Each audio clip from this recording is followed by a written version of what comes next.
Je pense que ce que nous avons vu ce matin est très satisfaisant. Les résultats atteints sont appréciables. Il était important pour nous de venir constater de nous-mêmes ces résultats-là. Nous avons vu des jeunes très dynamiques, des jeunes engagés, avec de très belles idées de projet. Nous avons également vu qu'à travers cet appui, Keolid a pu mettre en place ce Fab Lab-là avec plusieurs ateliers qui nous honorent parce qu'il fait partie des 3 Fab Labs les plus importants du continent.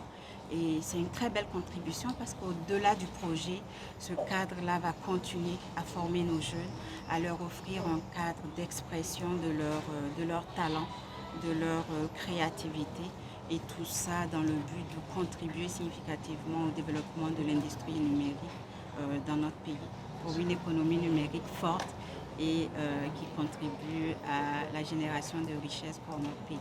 Ce qu'on a vu avec cette visite, c'est vraiment très encourageant parce que Keolik représente ou visualise la stratégie ou l'approche que nous voulons promouvoir pour développer le numérique, pour mettre le numérique au service des jeunes et pouvoir développer l'entrepreneuriat, faire en sorte que le numérique serve les jeunes à aller de l'avant, à de transformer leurs idées de projet en société viable et à créer de la richesse et de la valeur.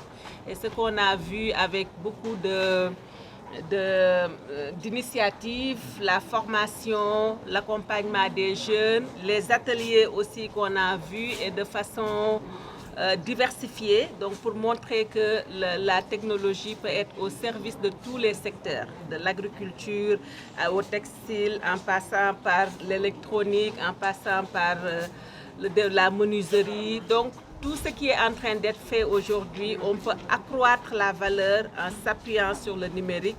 Et c'est un projet pilote que le projet iBourkina a accompagné et on espère qu'on aura des milliers et des milliers de kéolites et que les incubés aussi, les 50 jeunes qui ont été incubés à travers cette initiative, qu'on puisse les dupliquer à l'échelle dans toutes les régions du pays et qu'on puisse aussi montrer des résultats des entreprises viables sur le marché qui sont passées par là et qui ont pu créer de la richesse pour que vraiment le numérique soit un grand booster de développement économique et social. La Banque mondiale est satisfaite des résultats du projet iBourkina qui ne concerne pas seulement que cette composante qui est plus visée vers l'entrepreneuriat et le développement du numérique avec la participation des jeunes, mais nous avons aussi d'autres composantes du projet qui développent les services publics, qui visent à dématérialiser beaucoup de services publics et à les rendre beaucoup plus accessibles aux citoyens et de façon plus équitable.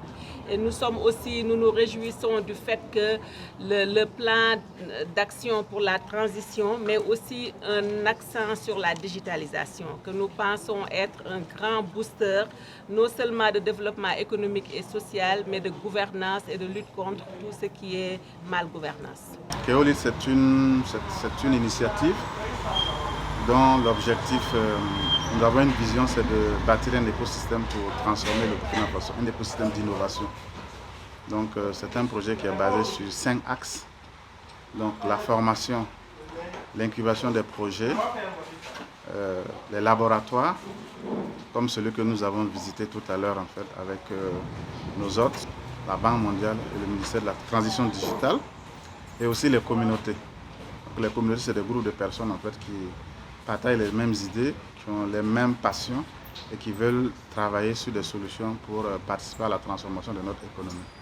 Donc c'est ça l'objectif de Keolid. Nous travaillons en fait sous programme triennal.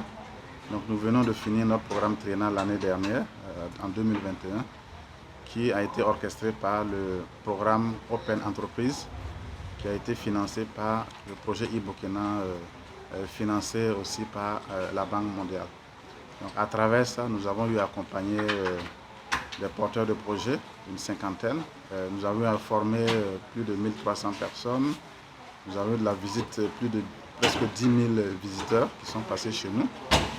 Donc nous avons largement dépassé les objectifs qui étaient assignés en fait au programme Open Entreprise. Donc ce programme finissant, Donc nous préparons un nouveau programme triennal qui sera orchestré en fait par Enjeu. Enjeu, c'est entrepreneuriat solidaire, entrepreneuriat et jeunesse solidaire. Donc ce programme-là, c'est pour capitaliser sur ce que nous venons de terminer, donc capitaliser sur les acquis pour entamer en fait une alphabétisation numérique de masse de tous les citoyens, tous ceux qui ont besoin en fait du digital pour améliorer leur quotidien, pour améliorer leur travail. Mais c'est aussi s'assurer qu'on puisse intégrer en fait le digital dans nos métiers, voilà, dans notre économie, que ce soit la production, la transformation, les services, qu'on puisse utiliser en fait les outils, surtout certains outils qui vont être créés au niveau de nos Fab Labs. Nous avons vu des projets pilotes qui sont en cours en fait, qui vont permettre de créer des solutions qui vont allier en fait la mécanique, l'électronique, l'informatique, des solutions endogènes qui vont servir en fait à transformer en fait la façon dont nous produisons, la façon dont nous transformons et la façon dont nous servons en fait nos clients. Ce projet-là a eu quelques difficultés, voilà, que nous avons présentées en fait à ceux qui sont venus nous rendre visite aujourd'hui. Donc des difficultés liées en fait aux porteurs de projets qui souvent n'ont pas le moyen en fait de pouvoir travailler sereinement. Donc nous avons sollicité en fait qu'on puisse mettre à leur disposition des bourses d'innovation. Nous avons sollicité aussi que les gens puissent avoir accès en fait à la commande publique, accès au financement public et privé. Voilà. Et ensuite, le projet Open Entreprise, le programme Open Entreprise a eu du succès. Nous souhaitons qu'on puisse faire une extension en fait de ce projet-là pour couvrir par exemple d'autres villes. C'est vrai que nous sommes présents à Koudougou et à Bobo, mais que nous puissions aussi avoir les laboratoires de fabrication aussi à Koudougou et à Bobo pour que les jeunes qui sont là-bas, les étudiants, puissent en profiter. Et aussi pouvoir couvrir en fait notre nouveau programme Enjeu, Entrepreneuriat et jeunesse solidaire, qui a besoin de soutien pour vraiment capitaliser sur les acquis que nous avons déjà obtenus.